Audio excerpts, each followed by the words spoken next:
related to education. So before giving our presentation, it will be really great if we can discuss in an informal way what are the problems we are really facing with the use of technology and without use of technology. I think some of the respected teachers, they will support technology and some of them will not in support. So I just want to know your opinion on that. Please. And I visit India often.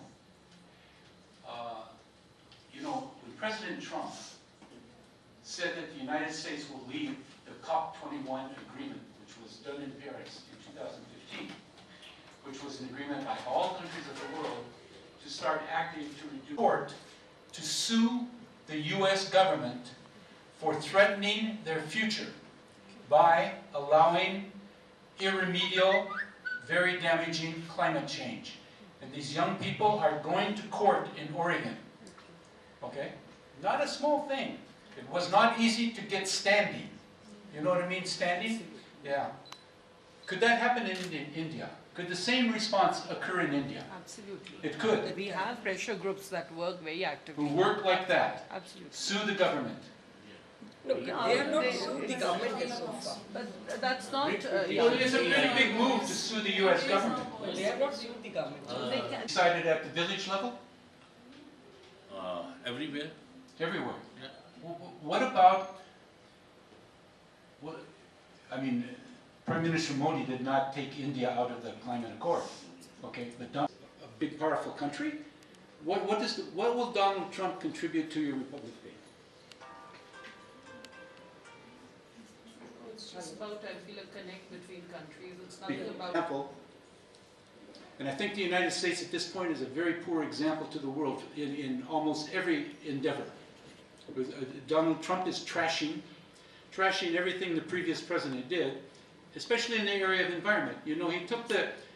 I started environmental studies in the 1970s. I did a master's degree in New Mexico and worked in water in the Colorado River Basin. Then I worked for the Environmental Improvement Agency in New Mexico, drawing up water basin quality plans for the Navajo Reservation, San Juan River, a tributary of the Colorado. And you know, the Environmental Protection Agency nationally was created in the 70s with following the Clean Air and the Clean Water Acts. These were very important acts in the history of the United States environment.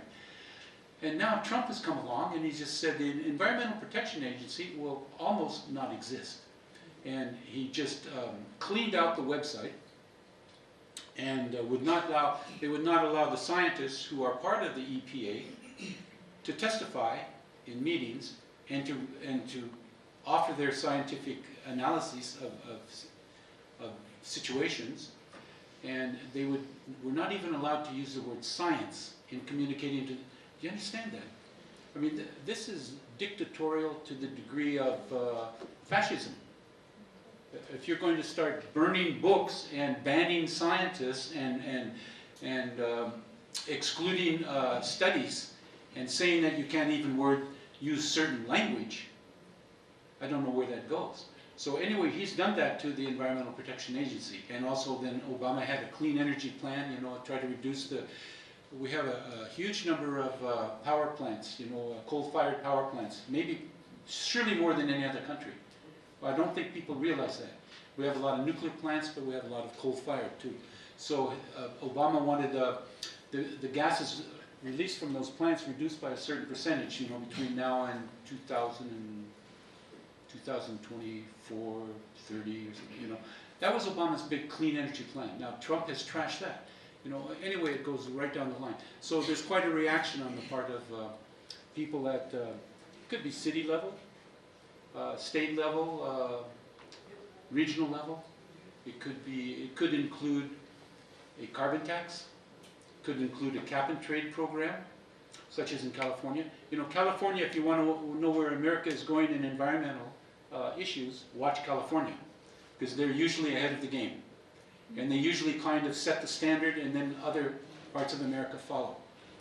So that was one question I had. And then another one was, I'm working on a book on animals that I think I'll try to publish soon.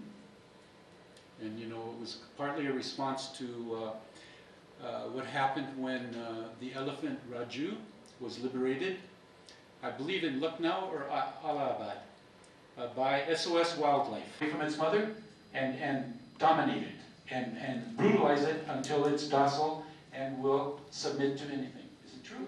Like in circuses, Yeah. the animals, Yeah. they're trained. Yeah. East in India for 4,000 to 5,000 tigers, maybe. Now, I also got a reference from a book called Blood Rights by Barbara Ehrenreich, an American journalist and author. Okay, she said that back in the days of the Raj, touching 440 volts and saying that we won't do it again. We think business as usual. The alarming situation you have described is mind-boggling, and I'm sure each one of us have been really educated by whatever suggestions you have given. And the hard questions you have asked, we don't have the correct answer, and we do not wish to give you a clever answer. So, we are really that's thankful. fair. Between 10 a.m. and 1:30 p.m. and we are just coming while you are already there, and Dr. Gregory Bergland was presenting the theme, so we thank him. In the meantime, we wish to start our afternoon session where we welcome each one of you, especially all the guests of honor and the learned principals. So we invite all the learned guests of honor. Madam Bharti Pandey, please come this side. Director of the Manav Bharti India International School, Madam Anu Arora is the learned principal here, and Dr. Archana Sochilya is from the University of Delhi. Miss Vimy Jolly, Pratiksha Public School. Yes, we call upon Miss Vimy Jolly, the principal of the Pratiksha Public School.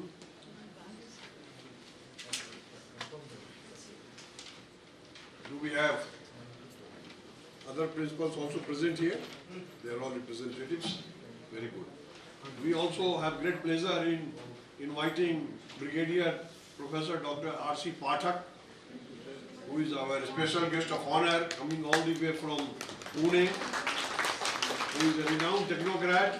He is the only person who has done his doctorate in engineering as well as in management from IIT Delhi, as well as from the Guru Gobind Singh Prastha University. आ जाइए Pathak ji. We call upon our special guest of honor, Dr. Satish Chandra, who has been a renowned bureaucrat, who has been the Provident Fund Commissioner, and have come and been seated here.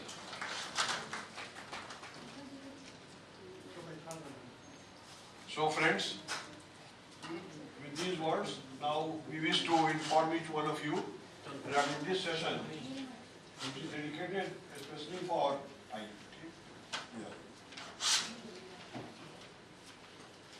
this special session is for launching the digitalization project, which is a dream project of our current Prime Minister, digitalization of educational systems. There was a time when the educational systems were not digitalized. Now there is an automation process everywhere, and if we think of a school or a college or a university, there are many systems which are to be automated and take from admissions to examination to attendance to performance appraisal of not only teachers but the students, the presence of the students, where are they? So library management, also the stores management, materials management. You think of any scheme in your school, and here lies the answer. Our Managing Director, Mr. Mohit Gaur, where is he, Mohit Gaur? Okay. So Mr. Mohit Gaur will initiate the program after the lighting of lamp and after release of some of our publications. So, is the major transfer of technology, catalytic organization, and its role is to really help all those schools, colleges, universities, wherever there is an urgent need to implement such programs.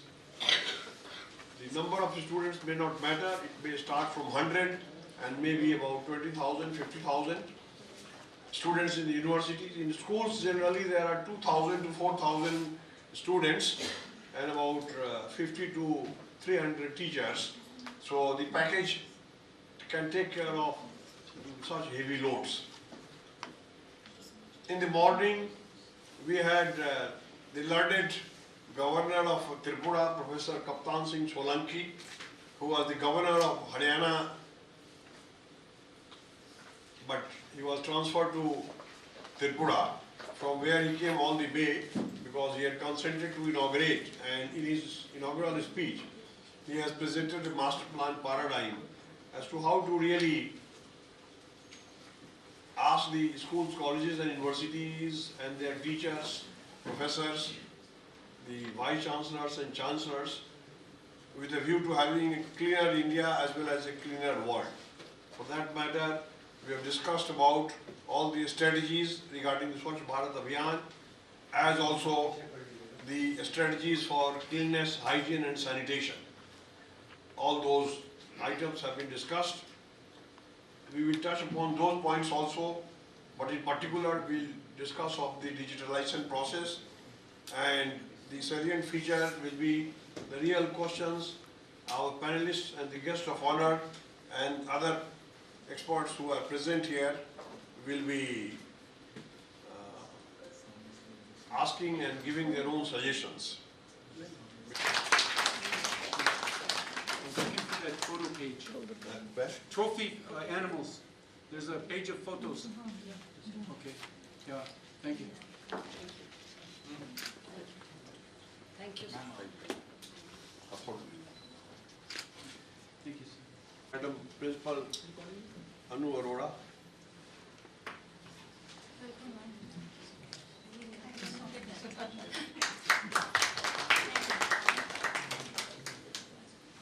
Come and offer flowers to the principal, Madam Rita Hashia.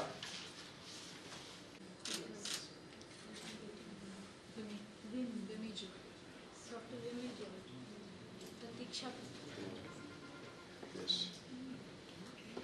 We call upon Usha Thakur.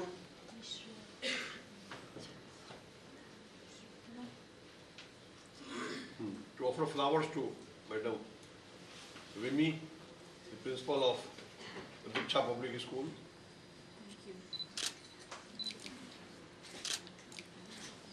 To offer flowers to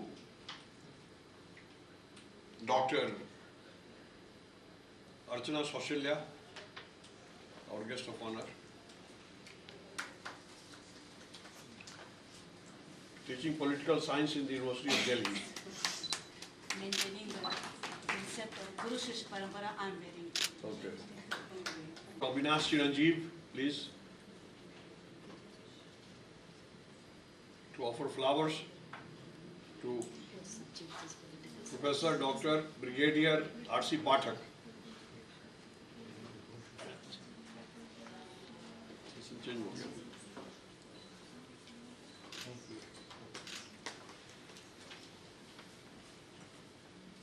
We call upon Neelam Joshi to offer flowers to Dr. Satish Chandra.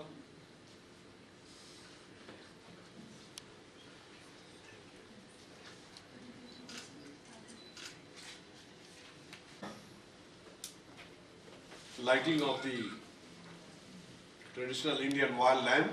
And regarding lighting of lamp, we say, when one lamp lights another, nor grows less, nobleness enkindleth nobleness. दीप से दीप जले, जब एक दीप दूसरे दीप को जलाता है तो पहले दीप की रोशनी घटती नहीं. तो इस प्रकार अभी जो हम 60 लोग यहाँ बैठे हैं, under the scheme of each one teach one, when you reach home, total number of persons who will be members of the team will 120, and tomorrow 240. Accordingly, there will be a multiplier effect, and time will come when all the 1300 million citizenry of India will be knowing about the urgent need to really remember our respective roles, so that we could throw ourselves into that environment envisaged by our learned Prime Minister, so that the world citizenry and the Indian citizenry could use our knowledge to the fullest extent of their abilities. So it's a great day as well as an auspicious occasion when we are here in the conference room number 1 of the India International Center to really design a new paradigm when our discussions will be remembered in the history of digitalization, when all the schools, colleges and universities will be working towards a paperless society. So the main idea is to have a paperless society, because if we save 1 page of paper, we are throwing paper, 1 page of paper if we save, annually we are saving 1 million trees, felling of 1 million trees. 10 lakh पेड़ों की कटान रुक सकती है अगर हम 1 page को बचा दें, और कितने पेज हम रोज लिखते हैं और कितने करोड़ वृक्ष को हम गिराते हैं, तो आगे क्या होगा ये सोच के आदमी डर जाता है. That is why I said हम उस कगार से इस कछाड़ तक आ गए हैं और हमें फिर भी हम निर्लजतापूर्वक प्रदूषण फैला रहे हैं. We are shamelessly polluting our environment. That is why I am saying it is something like touching 440 volts. And even saying that we Utkarsh Sharma, you know, he has been asked by the Honorable Governor that before 4:30 p.m. all the photographs must reach Tripura headquarters so that the news regarding his lecture could be flashed in the local newspapers of Tripura. So that's a good work, age of communication, that in no time the information reaches from one place to the other. So with these words, I call upon all the guests of honor to really come and light the lamp.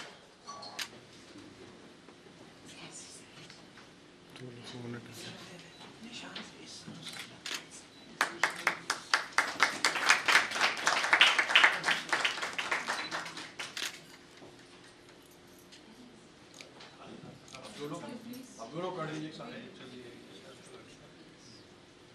Lakshmi ऐसे तो आइए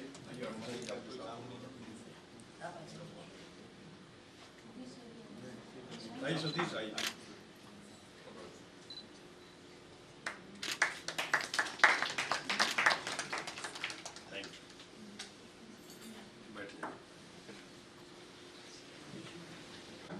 First of all, I would like to welcome each of you present here on the auspicious occasion of World Teachers' Day, as well as digitalization and automation school and colleges, universities for productivity, and as well as higher education and research summit for a cleaner world that was inaugurated in the morning. We are also aware that 5th October is observed as the United Nations World Teachers' Day. The theme of the convention today is role of educators for a cleaner India and a cleaner world. Through this summit, we are trying to discuss a master plan paradigm for enabling the government, educational entrepreneurs, academicians and policymakers to solve all the problems of the world, including peacelessness, poverty, greed, unemployment, insurgency, pollution, faulty education system and population explosion through effective and need-based education by promoting the slogan "Catch them young" and create more number of job givers rather than job seekers. The role of educators is important in the sense that they have a key role to play for the shaping of careers of the young minds, and based on their performance, the future of our nation will further progress. We especially welcome our honorable guest of honors and our chief guest in the morning, Kaptan Singh Salanki, and we welcome you all who have spared their valuable time from their busy schedule. The search committee constituted by the World Education Convention has worked day and night for locating experts out of the existing inventory of academicians from all over the world. We have great pleasure in welcoming the principal, teachers and students from the selected and reputed schools of the National Capital Region who will be facilitated with the National Teaching Excellence Award based on their outstanding contribution towards primary and secondary education. I am sure that they will be very soon introduce value-based education in their school besides the program of cleanliness, hygiene and sanitation already launched in these schools with the active involvement of the National Institute of Cleanliness Education and Research. The convention is jointly organized by the International Association of Educators for World Peace, which is affiliated to United Nations and its constituent body, Economic and Social Council. Other sponsors to this convention and the Confederation of Indian Universities, which represents more than 900 universities of India, Indian Institute of Ecology and Environment, New Delhi, Dr. Sarvepalli Radhakrishnan National Academy of Education, Planning and Administration. With these words, once again, we welcome all the delegates, invitees, awardees and VIPs present in this auditorium. Thank you.